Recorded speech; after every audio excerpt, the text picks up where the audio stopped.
অবশেষে এক হলো সূর্য এবং দীপা। তো বন্ধুরা, আপনারা প্রথমেই দেখতে পাবেন আজকের এপিসোডে প্রথমেই সূর্য প্রচণ্ড বেশি অসুস্থতা বোধ করে এবং সেটা দেখে দীপা প্রচণ্ড ভয় পেয়ে যায় এবং কেঁদে ফেলে। তারপরেই আমরা দেখতে পাবো কুন্তলার বাড়িতে সেই সমস্ত গুন্ডারা হানা দিয়েছে।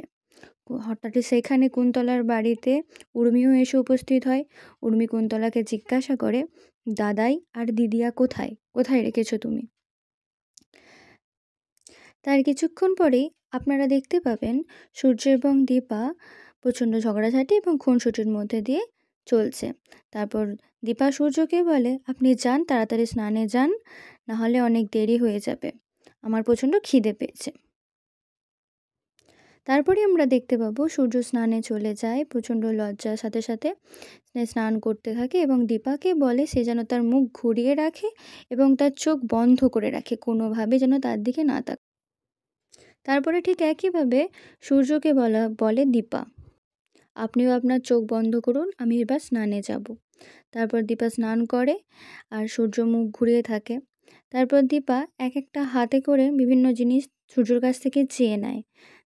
সূর্য সেটা দেখে অবাক হয়ে যায়। সূর্য দীপার দিকে তাকায়।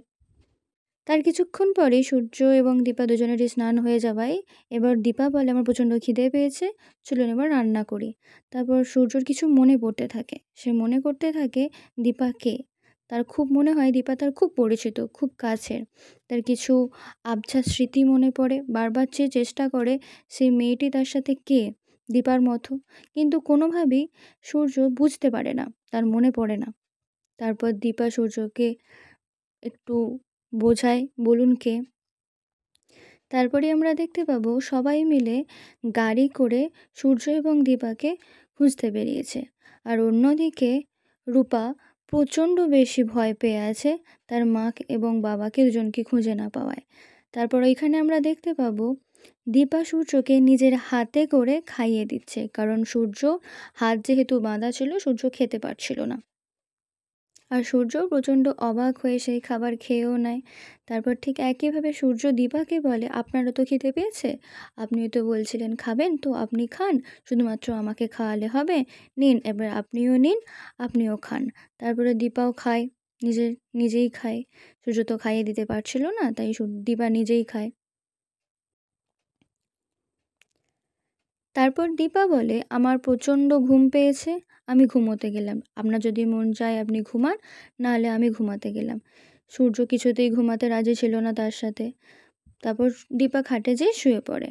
সূর্য তারপর এদিক ওদিক করবে, কি করবে না করবে বুঝতে পারে না। তারপর সে নিজে গিয়েও দীপার পাশে শুয়ে পড়ে আস্তে করে। তারপর কিছুক্ষণ পর আমরা দেখতে পাবো দীপা এবং সূর্য অনেক কিছুর পর একে অপরের খুব কাছাকাছি এসে পড়েছে।